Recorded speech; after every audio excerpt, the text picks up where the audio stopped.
Bismillahirrahmanirrahim. Selamat siang Bapak dan Ibu. Kita kali ini dalam kelompok 3, tugas dari ELM LMS, yaitu presentasi IHT. Yang pertama, sesi 1 ini dimulai dari Bu Nanda. Bu Nanda memilih judul alur tujuan pembelajaran. Sebelum kita mulai IHT kali ini, lebih baik kita berdoa dulu supaya berjalan lancar sampai dengan akhir semua teman-teman nanti presentasi satu persatu. Monggo silakan berdoa menurut agama dan keyakinan masing-masing. Berdoa mulai.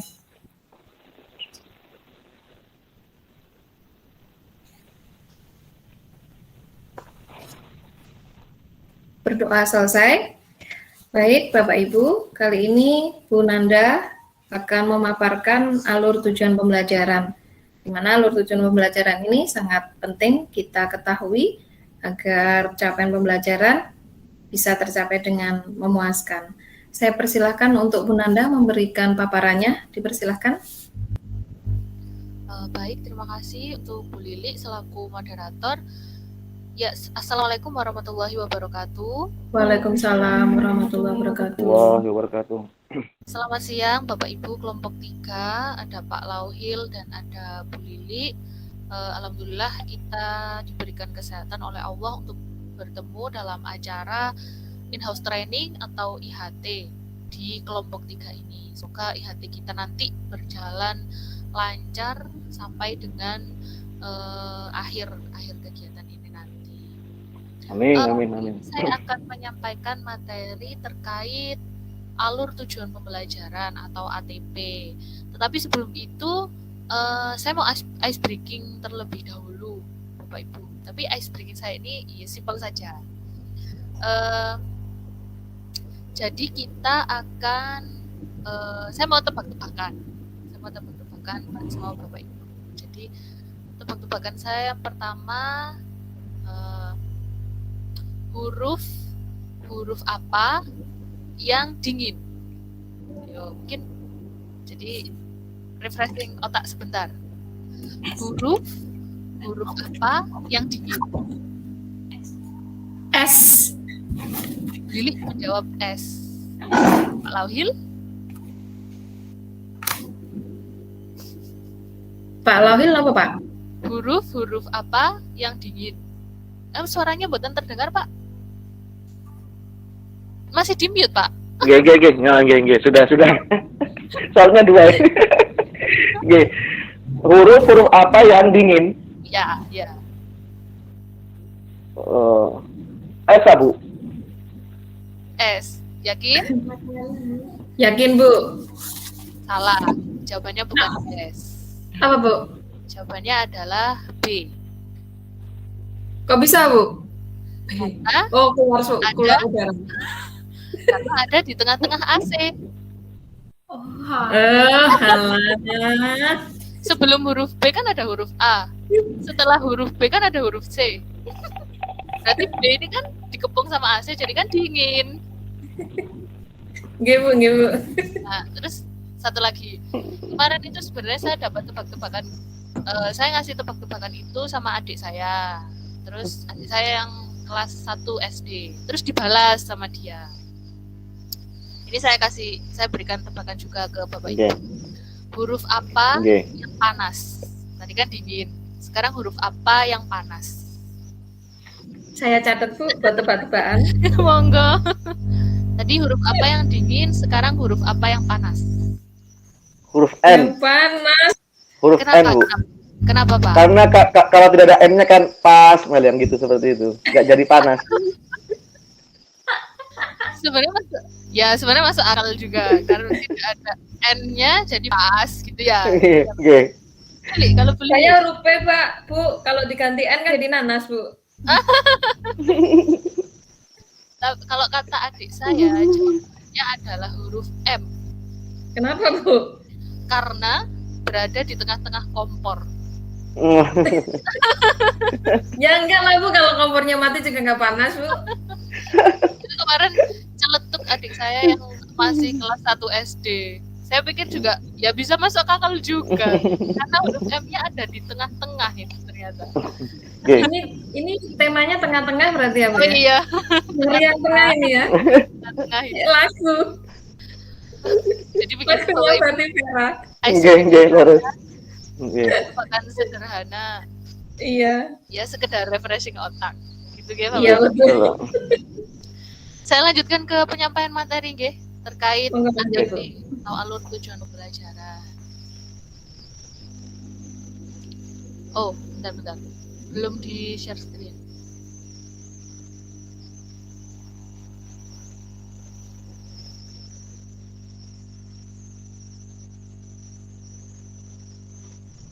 Sudah terlihat materinya Bapak Ibu? Sudah, masih proses. Masih proses, Bu. Kok boten, Bu? Boten ketinggal, Bu. Yang Belum ada. muncul jendela kita. Jendela Zoom. Oh, jendela. Iya. Sebentar. Ya, jendela Zoom yang muncul.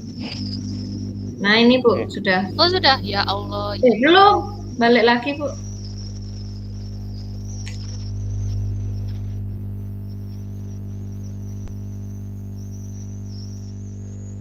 Mohon maaf ini jaringan saya kok aneh ya. Putus-putus. Itu, Pak. Oke. Paketan soalnya, Bu. Oh, alah. Oh, Bapak menggunakan paket. Oke. Sampun, Bu. Sampun. Monggo, sampun ketinggal. Oke. Jadi hari ini kita akan sama-sama mendiskusikan tentang ATP atau alur tujuan pembelajaran. Ini Bapak Ibu. Jadi tujuan pada modul ini yang pertama menjelaskan konsep, komponen, prinsip, prosedur, serta prosedur penyusunan ATP. Nah, langsung saja guys, saya ke bawah. Nah, di situ ada alur tujuan pembelajaran, ada modul ajar. Setelah itu pembelajaran berbasis proyek di SMK dan ada buku teks. Tapi hari ini kita akan fokus pada alur tujuan pembelajaran. Nah, ini Bapak Ibu pasti mengingat tentang profil pelajar Pancasila. Masih, Bu, masih. Masih mengingat. Jadi memang dalam kurikulum sekolah bergerak ini memang lebih banyak atau banyak disisipkan, dimasukkan tentang profil pelajar Pancasila. Sebenarnya di sini P3 atau profil pelajar Pancasila ini bukan sesuatu yang baru bagi kita, akan tetapi lebih digagaskan lagi pada kurikulum sekolah bergerak ini. Nah, ini Bapak Ibu, agar mereview lagi ya tentang materi P3 atau profil pelajar Pancasila. Di situ ada 6 poin, ada 6 elemen yang dimasukkan dalam P3.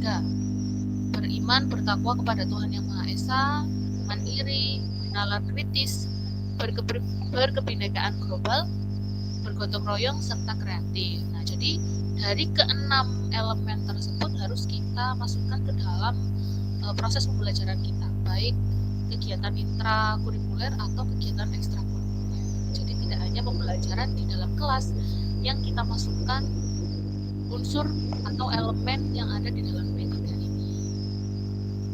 Nah, itu melalui profil pelajar Pancasila, pelajar di Indonesia diharapkan memiliki budi pekerti luhur sesuai dengan tujuan dan cita-cita Pancasila. Jadi harapannya memang dapat mengimplementasikan nilai-nilai Pancasila dalam kehidupan kita sehari-hari.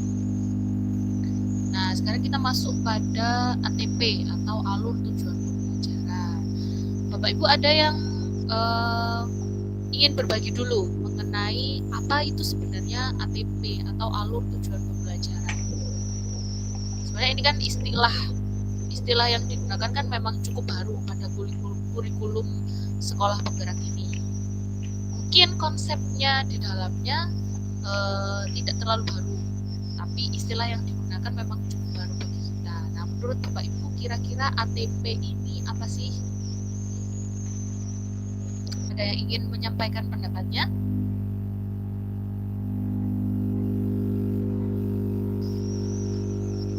Bapak Ibu? Monggo Pak Lawin. Silakan, ada yang ingin Oke. memberikan pendapatnya.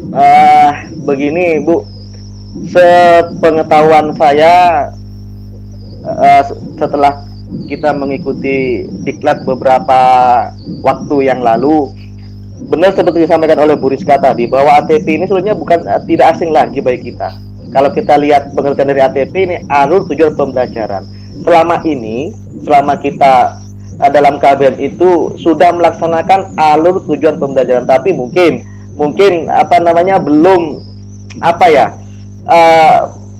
belum terlalu secara artinya tidak kita sadari kita sudah melaksanakan itu Bu, tapi belum tercatat mungkin seperti itu, adanya kan di RPP kan seperti itu, hampir sama kan sebetulnya, tapi cuma sebatas istilah saja, mungkin begitu Bu. Itu yang pemahaman saya terhadap ATP ini begitu. Oke, terima kasih Pak Lauhil. Jadi di dalam ATP di situ ada kata alur, ada kata tujuan. Kalau alur itu kan suatu rangkaian kegiatan yang secara sistematis memang berurutan kalau alur. Nah, kalau tujuan ini kan sesuatu yang hendak kita raih atau sesuatu yang akan kita capai. Jadi kalau alur tujuan pembelajaran berarti tujuan yang diurutkan secara sistematis menyerupai sebuah alur. Jadi memang urutan dari tujuan atau rangkaian dari tujuan-tujuan pembelajaran. Lebih singkatnya seperti itu, Bapak Ibu. Nah, kita ke konsep dulu. Alur tujuan pembelajaran. Nah, secara umum ada dua langkah besar dalam penyusunan perangkat ajar untuk suatu mata pelajaran. Yang pertama, kita pasti mengacu pada capaian pembelajaran. Jadi pada kurikulum sekolah penggerak ini kita menggunakan istilah capaian pembelajaran, bukan lagi menggunakan KI atau KD. Nah, jadi capaian pembelajaran ini sudah ada dan telah disusun dalam fase-fase. Nah, kalau fase yang kita ajarkan ini kan ada pada fase E dan ada pada fase F. Jadi fase E ada pada kelas 10 dan fase F kelas 11 dan kelas 12. Nah, tapi di sini lebih banyak ditekankan pada fase E, yaitu kelas 10, karena harapannya kurikulum sekolah penggerak ini kita terapkan dulu pada kelas 10 gitu. Nah, ini yang pertama, penyusunan alur tujuan pembelajaran atau ATP.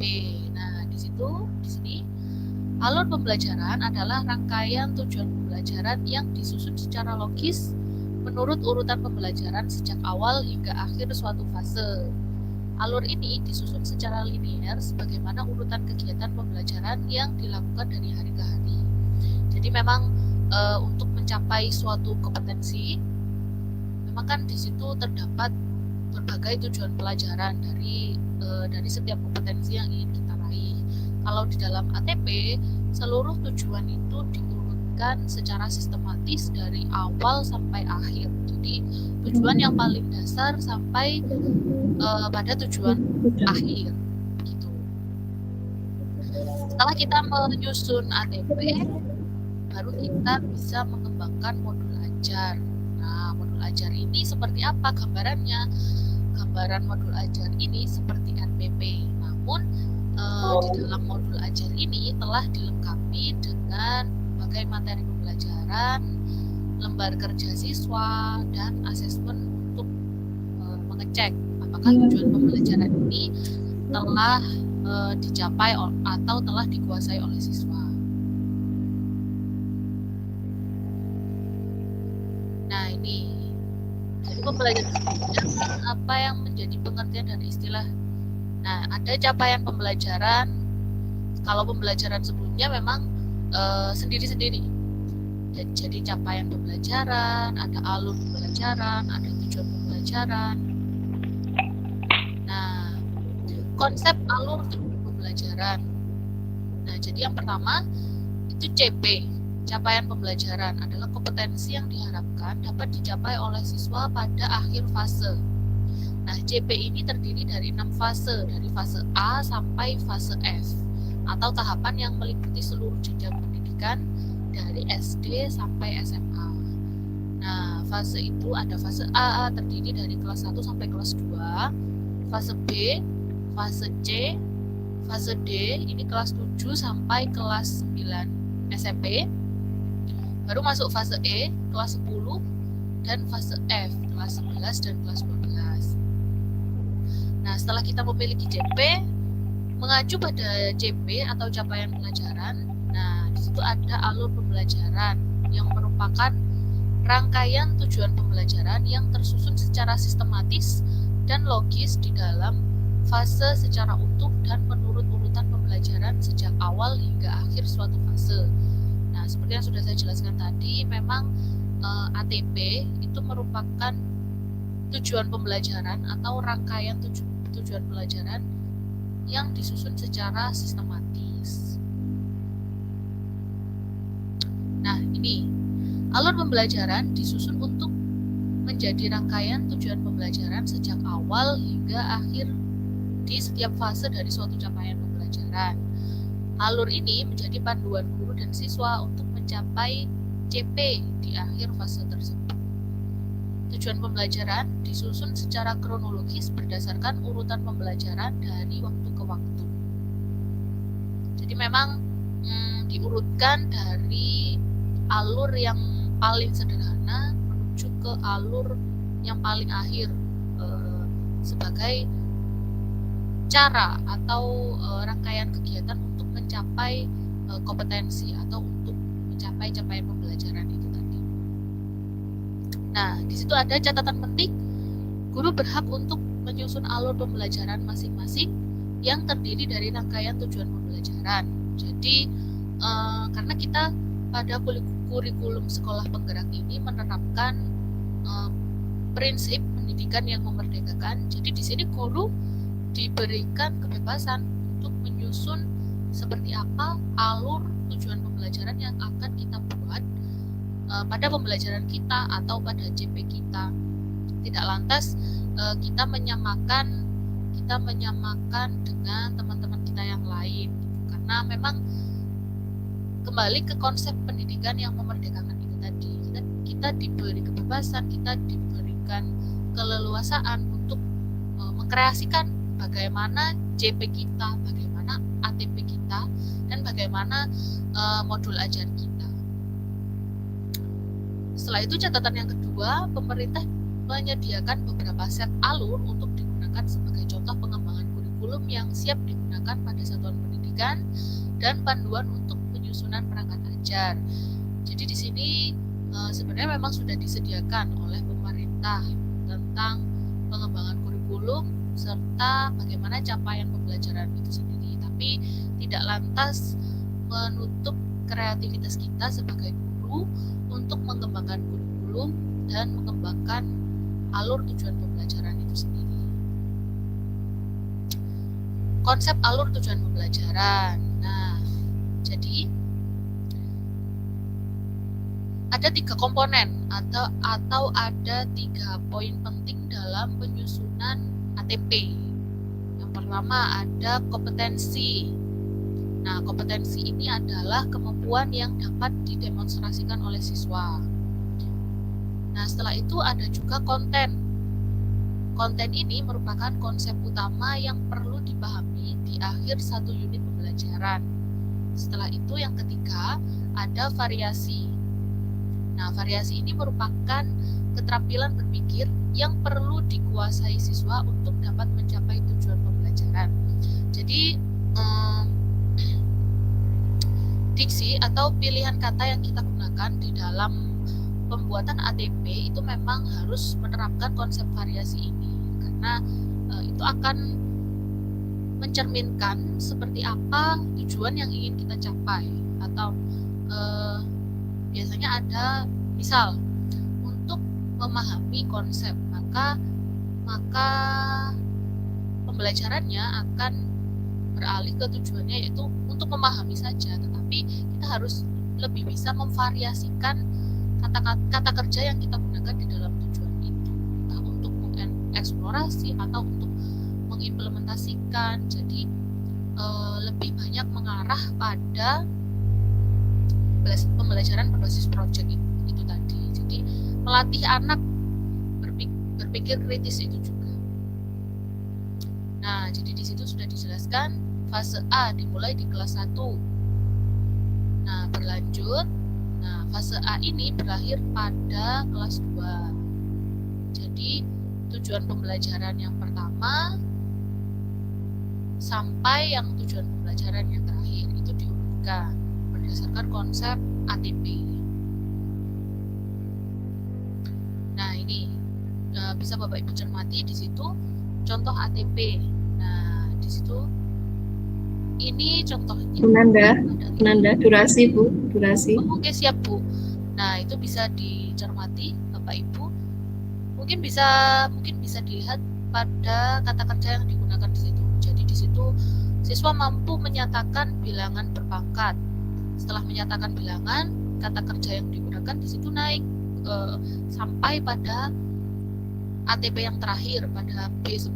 Siswa mampu memodelkan permasalahan di kehidupan nyata ke dalam persamaan logika, kemudian menentukan penyelesaiannya. Jadi di sini sudah berbasis masalah.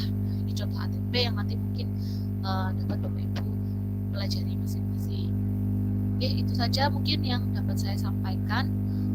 Terima kasih. Wassalamualaikum warahmatullahi wabarakatuh. Saya kembalikan ke moderator. Terima kasih Bu Nanda atas paparan. Waalaikumsalam warahmatullahi wabarakatuh. Untuk paparan singkat dari Bu Nanda tentang alur tujuan pembelajaran, bisa saya persingkat kesimpulannya bahwa dalam alur tujuan pembelajaran ada yang dimaksudkan dengan kompeten, konten, dan variasi. Itu untuk memahami alur tujuan pembelajaran. Terima kasih Bu Nanda. Saya ucapkan terima kasih kepada Pak Lauhil atas sama-sama Bu kehadirannya di IHT kali ini. Saya tutup sampai di sini dulu. Kurang lebihnya saya sebagai moderator saya mohon maaf. Assalamualaikum warahmatullahi wabarakatuh. Waalaikumsalam warahmatullahi wabarakatuh. Tepuk tangan untuk Bu Nanda.